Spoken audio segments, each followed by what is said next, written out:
Boys, girls, and everyone else, welcome back to another Diablo Immortal video. This one is the first look or overview of the brand new patch that just came to Diablo Immortal. First off, if you missed it, I actually streamed it for, I think it was like 10 hours, part of our subathon. It was by far the longest stream that I've ever done.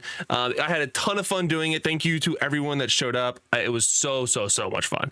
But yeah, we covered a lot of the new content, so let's jump straight into it so I can cover it all with you guys at sort of a high level. First off, we have a visitor here who apparently has the new wings. So what we're gonna just look at this. I think these are the new wings. Are these 12Ks? Oh, these are 10Ks. Those are nice. Nice wings. All right. Anyway. All right. So where's my volume? Oh, get out of here. So sorry for my subathon counter. It's no longer going on. But anyway, there's so many awesome things that came to the game. The first of which is probably one of my favorites, is challenge dungeons. I'm not going to go into it too much. I just want to talk about it at a really high level, but it is a beautifully awesome and a great way of farming greens, as well as just like a fun way of keeping dungeon spamming fresh and relevant. In addition to that, we of course took on Diablo himself in the story mission. I am not a lore person, but I took my time in this whole storyline. I listened to all the audio. Actually, while I was on stream, I think there was like one person in that didn't have voice lines. It was a female or female presenting, and I did their voice lines for them throughout the whole campaign. I almost lost my voice in the process. It was so much fun. And then, of course, you go into the fight with Diablo himself. And again, I've heard mixed signals. I'm just going to give you my opinion. If you count the fight as, and spoilers, by the way, if you haven't done it yet, if you count the whole fight as the fight, I really enjoyed it. Because when he's using, I'll just say it like this, maybe no spoilers. When he's using the World Stone, if you're considering that to be part of the fight with Diablo, then I think the fight was super epic and amazing. Now, again, fundamentally, there were, I died a few times in the fight, for sure. And it was hard because of how much health he had. But then if you do it again, he has significantly less health. So like the replayability is like, it's there in terms of if you want to experience it again. But the first time doing it, when he has that monstrosity amount of health, it was so totally epic. The new zone that we got is by far the biggest zone that we have ever gotten. It's called Hell's Crown. I have, as you can see here, completely explore the entire map. Truly, I was looking for like a new farming area, and now that I'm looking at it, maybe this is a nice little circle. That's a nice circle, Tarwells. But anyway, the dungeon is beautiful. The graphics have been upgraded. There's so many things that you can do now in Diablo Immortal, and keeping in mind that this is a free-to-play mobile game, the update is phenomenal. Again, the World's Crown is beautifully majestic, and the artwork is fantastic. The story was incredible. Of course, we got three new Heliquary bosses, but we also got 3 brand new Inferno difficulties that will give us some time to grind for sure. But I'm already in Inferno 4. They did raise server paragon up to 600. I was actually able to hit that on my live stream, and once you hit server paragon, you actually get what is now server paragon, you actually unlock the new paragon tree Slayer, which is very unique and color coded in an appropriate way. And what I mean by that is it's very different. Like this whole side is primary attack based, this whole one is shield based, and then this one is all about continuous damage. So dramatically different builds all in this one paragon tree, and I love it. Like this is by far going to be like a DH's or Demon Hunter's like wet dream, if you will, like for the primary attack builds. But even the shielding for like a either a monk or a crusader, and then the damage over time, like literally all classes has some amount of damage over time. So just the flexibility you have with the new paragon tree is beautiful. There are 3 new legendary skills that are also just, all 3 of them are just light years better than the 3 that we had originally, in my opinion. So there's that. And make sure, just as a quick note, like make sure you actually max out the Slayer paragon tree, because you do get the secondary stats for doing that. So make sure you do that first before you start unlocking all the legendary skills. A nice little quality of life, you can actually remove just the 1 point instead of unlocking all of them, which I found to be a great addition, truthfully. In addition to that are the familiars. You can see that I have some coming back in 11 minutes. They added the ability to send them on tasks, essentially. Now, in doing so, if you go to Nizza over here at the familiar, tamer or whatever she is, familiar keeper, excuse me, and you go to familiar expeditions, you can see that you can actually send them on 5 things at once. You can only use the bound mini. Oops, I'm in the way. Move to the top right. So you can see you can only use your 4 bound. This is not the one that is with you at all times and runs around with you and collects loot, thankfully. It's the other 4 below that. So you do have to have like the 5 mil gold to unlock this one, which I did get, by the way, during my live stream. I just haven't put in a pet in this slot, unfortunately. But yeah, so these can now be used for either Ivan fobs or a shadow contract, or which I'm not a shadow right now, I'm an immortal. Weird flex, I know. Or you can of course use them for your towers. Now the reason I thought it was pretty cool for your towers is that it counts towards your chest. So you get 200, which is just under half. You need 500 of these points, the contribution points, to unlock a chest, and you get 200 every time you send at least one familiar on this. Now, each of the familiar basically takes 6 hours by itself, or you can put 3 on there and it takes 2 hours. So obviously the math is mathing about the same.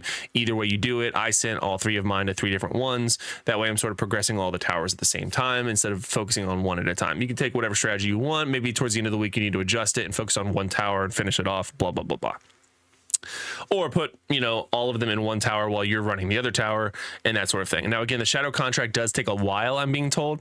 Ivan fobs also takes a while. It takes 6 hours, and it looks like my best understanding is that it only opens the one. It won't use any keys for you. So it runs Ivan fobs, picks up your keys, and only opens the free chest. It will not open any additional chest, which I talk about a little bit on my live stream. I think there could be an opportunity there to have like a toggle option of like how many chests to open or how many rooms to open, or just like use all available keys, even if it's just like a toggle on or off.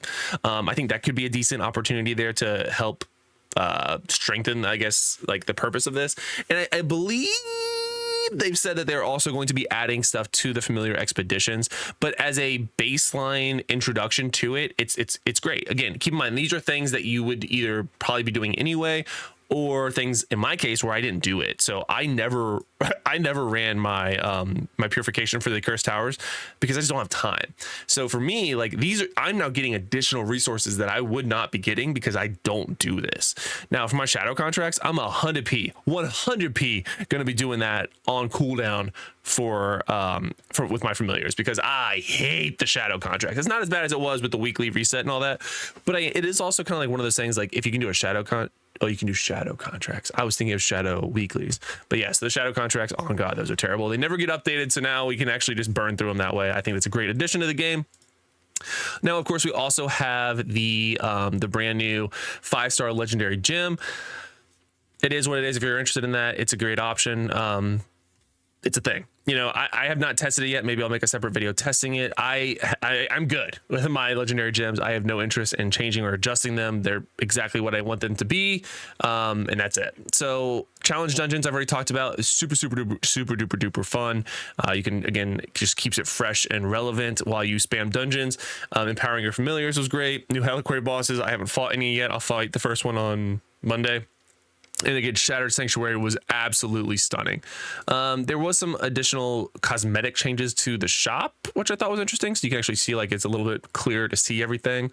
Outside of that, I'm sure I'm missing something. Oh, the brand new, this is a huge one actually. So Seeker's Path. So this changed a lot, truthfully. So as soon as I logged in for the first time, I did not farm out all of my equipment to 30, but you're going to notice that I have all of my equipment to 30 now. I had the top 4 at 30 and the bottom 4 were all at 28. So I had about, 2, 4, 6, 8 levels to go before I max it out. With this new Seeker's Path, because of I'm assuming I had so much rating from the other places, I actually had, because of these boxes that you get, the flowing shards, the beguiling dust, and the reinforced scrap material, I got enough to max out my gear. I was like, what? Which then in turn boosted my upgrade equipment, because this is how you get the additional combat rating, essentially, is from upgrading your equipment. So the only thing I need to do now to max out my equipment is get my my last set piece here to level 20, which is 2 levels. And then you can see my ancestral tableau is 1533. Honestly, this is probably pretty low considering everything else, but now you can get it from different places, which is fantastic. You can actually get it from doing dungeons, bounties, anything you're going to be doing anyway. If you do it by yourself, you get the attrition, or the whatever it's called, the points, the activity points. But then you also get some if you play with a friend on your friends list, a clanmate, or somebody in your warband. So basically all the time. And then of course your Heliquary, the more you do your Heliquary bosses, the better.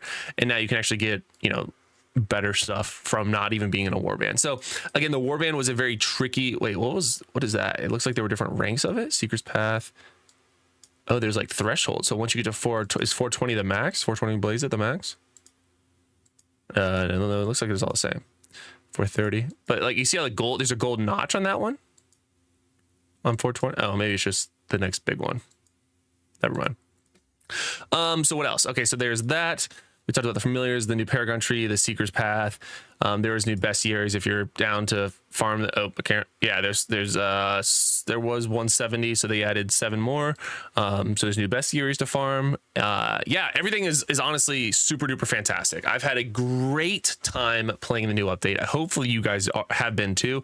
Let me know what you think about it in the comment section below. What's your favorite part? Because honestly, even after I hit Paragon 600, I immediately wanted to, oh, and we have the new set gear I didn't even talk about yet, which is all about like Firestorm. Again, I don't have that yet. I am a wizard, so I'm going to try to get that as soon as I can, and then make some builds with it, because I think there's a lot of fun things a wizard can do. But there's so many cool things in this update. Honestly, I streamed for, like I said, almost 10 hours, which is about double my longest stream ever to date. I think my longest stream previously was like 4 hours, so not almost 10 hours, and I could have gone longer, you know what I mean? Like I was willing, and I never once got bored or wanted to play a different game. So I think Diablo Immortal just had a phenomenal update. Got some sweet swag from Blizzard, so once again, shout out to Blizzard for that. And let me know what you guys think about it, because honestly, I don't know if I'm just glazing it up or what, but I had a great time playing it, and I can't wait to play some more. So let me know what you guys think about it in the comment section below. Until next time, I hope to see you guys in video soon. See you later. Bye.